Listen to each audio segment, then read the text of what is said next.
कह देता पापा मंदिर में जा रहा हूँ, गुल्लक में डालूंगा, 1 मिनट में बोल देता है। बेटा नहीं बता रहा है, इसका अर्थ है कि उसने कोई गलत चीज पर अपनी नीयत डाल दी है, नीयत डाल दी। हर बेटे से मेरा कहना है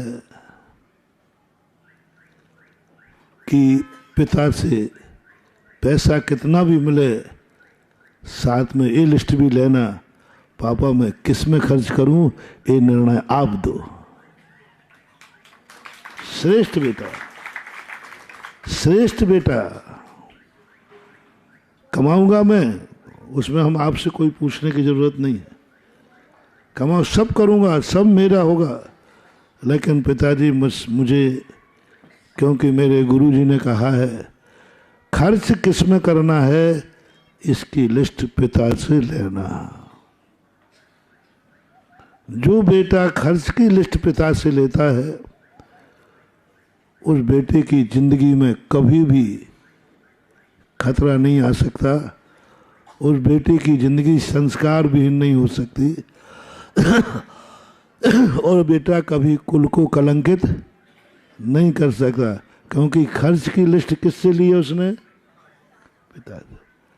अब बोलो, पिता जो खर्च की लिस्ट देगा क्या कभी अहितकारी देगा? अब पिताओं से मेरा कहना है, बेटे को कुछ भी दो, उसके साथ खर्च की लिस्ट, इनमें से कोई चीज पे चाहिए हो तो ये पैसा पकड़, नहीं तो मैं पैसा नहीं दूंगा, मैं भी किसी गुरु का चेला हूं। ये खर्च है तेरे, बच्चा है तू ना, बालक के, मैंने भी बालकपना देखा है, इतने खर्चों के लिए पैसा जो चाहे वो ले जा, बेटे से कंजूसी नहीं करना, जो चाहे वो ले जा, शर्त है इतने खर्च के लिए मैं दे रहा हूं, इन आइटमों में तू जो खर्च करेगा तेरे लिए कभी मैं रुकूंगा नहीं, चाहे भली मुझे कर्जा करके लाना पड़े, लेकिन मैं तुझे दूंगा, लेकिन खर्च की लिस्ट मेरी होगी। यदि बेटे पर तुमने इतना अधिकार जमा लिया, जाओ वो बेटा तुम्हारे नाम को दिन दूना रात चौगुना दुनिया में फैलाएगा और वो बढ़ेगा, वो बेटे की जिंदगी ऐसी बनेगी और गर्व करेगा दुनिया को। शुरू में तो बेटे को बुरा लगेगा, कहाँ का बाप आया कुछ, लेकिन बड़ा होने के बाद दुनिया से कहेगा कि मैं उस बाप का बेटा हूँ जिसमें संपत्ति तो अपार मिलती थी, लेकिन खर्च की लिस्ट भी साथ में देता था। ये छोटे बालक की कहानी कैसी लगी है? तुम बहुत बड़े हो गए हो ना, तुम्हारे सामने जैसा छोटा बालक है ऐसे ही गुरु के सामने आप सब छोटे बालक हैं।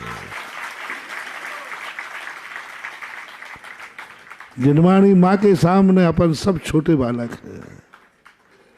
देवादि देव जिनेन्द्र देव के सामने अपन सब छोटे बालक हैं। किमिक्षिक वरदान मिल रहा है, मिलता है इन चरणों से, ऐसा ही नहीं है, भगवान से, जिनवाणी से, गुरुओं से किमिक्षिक वरदान देते, लेकिन दूंगा नहीं। देने का मन भी है, मैं इतना कंजूस नहीं हूं, और है भी, पर दूंगा नहीं। पहले आप वायदा करो, खर्च की लिस्ट भी मेरी होगी।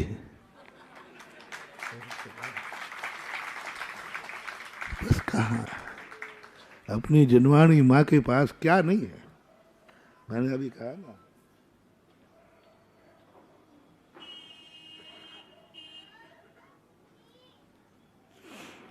क्या नहीं है अपनी जिनवाणी के पास? जो यहां है वो दुनिया में कहीं, और जो यहाँ नहीं है वो कहीं नहीं। तो फिर मिल क्यों नहीं रहा हमें? मिल क्यों नहीं रहा क्रमिक वरदान? बस वो तुमने दूसरा नंबर प्रस्ताव पास किया है ना, दूसरे नंबर के प्रस्ताव की सबसे बड़ी हमारा वीक पॉइंट है। ये है अपनी सबसे बड़ी कमजोरी। अनादिकाल से मैं भी भगवान से कहता हूं, भगवान जब आप में ताकत है और हम आपके भगत हैं तो एक बार छप्पड़ खोल के दे दो ना तिजोरी की चाबी। मांगना एक बार मांग लूंगा, बार बार मांगने का झंझट नहीं रहेगा। एक बार दे दो भगवान, बस। भगवान कहते नहीं दूंगा। क्यों? तुम लोगों ने सबने दूसरे नंबर का प्रस्ताव में तुम हो। संपत्ति भी मुझे मिले और खर्च भी मैं अपनी मर्जी से करूं। बस ये पॉइंट महानुभाव जिंदगी का सबसे बड़ा घातक पॉइंट है। अनंतों बार भगवान ने अपन को वो सब कुछ दिया, लेकिन हमने अपने प्रस्ताव के अनुसार खर्च किया। हमें बहुत अच्छा शरीर मिला, हमें स्वस्थ निरोग, लेकिन हमने इसको किस में लगाया? जिसमें मर्जी आई। हमें आंखें मिली, भगवान ने किमिक्षक आंखें दी, जो जिंदगी में चाहिए पड़ता है वो सब दिया। आज मैं पूछता हूं, तुम्हारी तुम जानो, मुझे तो अपनी जिंदगी में जो कुछ चाहिए था मेरे पास आज सब कुछ है। क्या नहीं है बोलो मेरे पास? क्या नहीं है मेरे पास?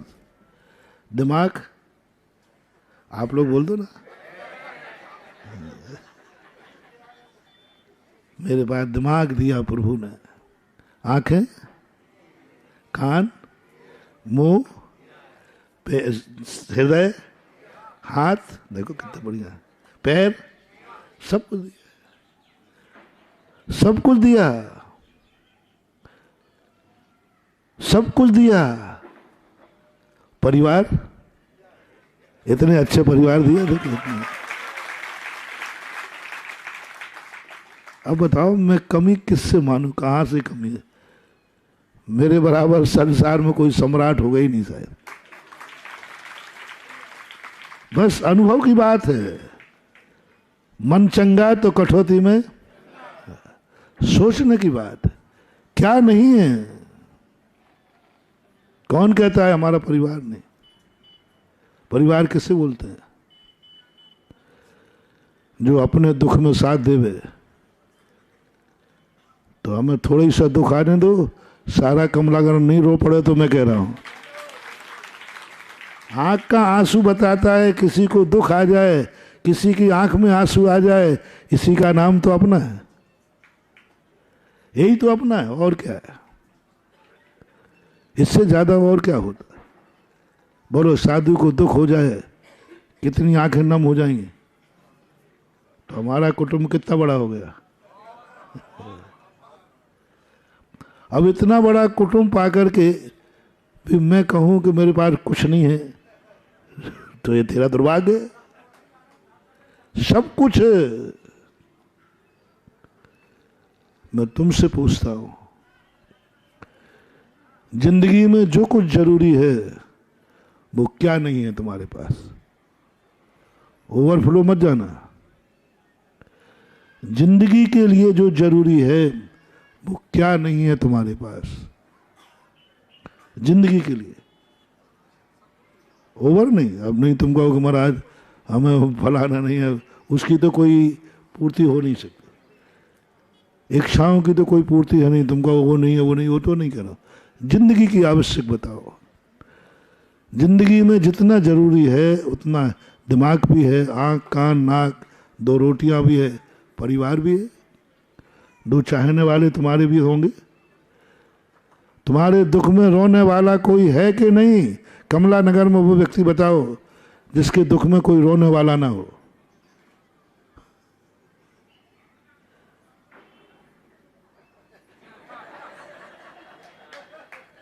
जिसके पे कोई नहीं रोएगा उसकी चिंता मत कर, मैं रोऊंगा। नाम बताओ तो सही। ऐसा हो ही नहीं सकता। हमारे प्रभु ने जैन जाति ऐसी बनाई है कि जिसके दुख में कोई ना कोई रोने वाला जरूर मिलेगा। जैनी के घर में कोई नहीं होगा तो पड़ोसी रोएगा। जैनी का स्वभाव वो होता है। जैनी के आचार विचार ऐसे होते हैं कि वो किसी ना किसी के लिए प्यारा होता है। जैनी के बाजू में मकान मिलता है ना, तो मैंने हर जाति वालों से पूछा कि आप मकान किसके पड़ोसी चाहोगे। मुसलमान से पूछा, मैंने कहा तुम पड़ोसी को क्या चाहोगे? तो उन्होंने कहा महाराज आपकी कृपा हो तो मैं तो जैन के पड़ोस में रहूंगा। मैंने क्यों? क्योंकि हर व्यक्ति जानता है कि जैनी का नेचर क्या होता है। एक बार राजस्थान के मुख्यमंत्री, तो वो ठाकुर साहब थे, तो एक कॉलोनी में मैं गया, वहाँ के एसपी थे एक, और वो अक्सर कर अपने साथ में उसी एसपी की ड्यूटी लगाते थे जो होता हो उनका प्रोटोकॉल। तो बोल महाराज जी मैं नहीं आ पाया क्योंकि हमारे मुख्यमंत्री के साथ ड्यूटी लगी रहती है। तो मैंने फिर मुख्यमंत्री को आड़े हाथ दिया। मैंने कहा तुम ठाकुर होकर के अपना जैनियों को बॉडीगार्ड क्यों बनाते हो? अरे जातिवाद रखो, ठाकुर का बॉडीगार्ड ठाकुर ही होगा। आप जैनियों क्यों रखते हो? आप जैन हो क्या? बोले नहीं है। तो मैंने कहा जैनी को आप बॉडीगार्ड क्यों बनाते हो? मैंने कहा सारे कार्यों में तो आप ठकरासी बताओ। नौकरी देना हो तो ठाकुर को पहले। मैंने कहा बोलो यदि आपको कोई नौकरी में दो में से एक चयन करना पड़े तो किसको चयन करोगे? बोले ठाकुर को। सब कार्य में यदि छापा ठाकुर के और जैनी में डालना पड़े तो किसके डालोगे? बोले जैनी के। सब बातें मैंने उनसे पूछी। फिर मैंने कहा यदि आपकी सुरक्षा में ड्यूटी लगाना पड़े तो किसकी लगाओगे बॉडीगार्ड? बोले जैन को। मैंने क्यों? क्या गजब का जवाब दिया। बोले महाराज जी आप लोगों की बदौलत आपने जैनियों को इतना संस्कारवान दिया कि जैनी बेईमानी करेगा, धन की करेगा, लेकिन कितना भी मैं डांट दूं, कितना भी कुछ करे, वो प्राण नहीं लेगा। क्या कहा वो? मैंने कहा आपका ठाकुर हो तो? अरे महाराज ठाकुर यदि थोड़ी वो डांट दो तो बंदूक उल्टी कर देगा वो कि आ जाओ निपटा दो। उन्होंने खुद कहा कि हमारे ठाकुरों में सबसे बड़ी गलती है कि थोड़ी तनातनी हो जाए तो बेटा बाप को बंदूक तान देता है। यदि मैं थोड़े ही से बॉडीगार्ड को डांग दूं, लेट क्यों आया तू ऐसा, तो कहा वो बंदूक उल्टी टांग दे, मुझे निपटा दे। और होता है, हुआ है। ऐसी भी जातियां हैं जिन्होंने अंगरक्षक के रूप में रखी और उन्होंने मार दिया। प्राइम मिनिस्टर आप इंदिरा गांधी, किसने मारा था? बॉडीगार्ड, निकटतम बॉडीगार्ड ने, निकटतम जो अंतरंग सुरक्षा में लगे हुए थे। घर में बहुत विश्वसनीय लगाए जाते, लेकिन जैन जाति एक ऐसी थी, उन्होंने जब ये बात कही मुझे इतनी शांति मिली कि आज एक मुख्यमंत्री ठाकुर हमारे जैनी पर इतना विश्वास कर रहा है। सब करेगा वो, बेईमानी कर लेगा, हेरा फेरी कर लेगा, लेकिन प्राण नहीं लेगा। बस इसी खूबी के कारण से हर व्यक्ति अपने बाजू में जैनी का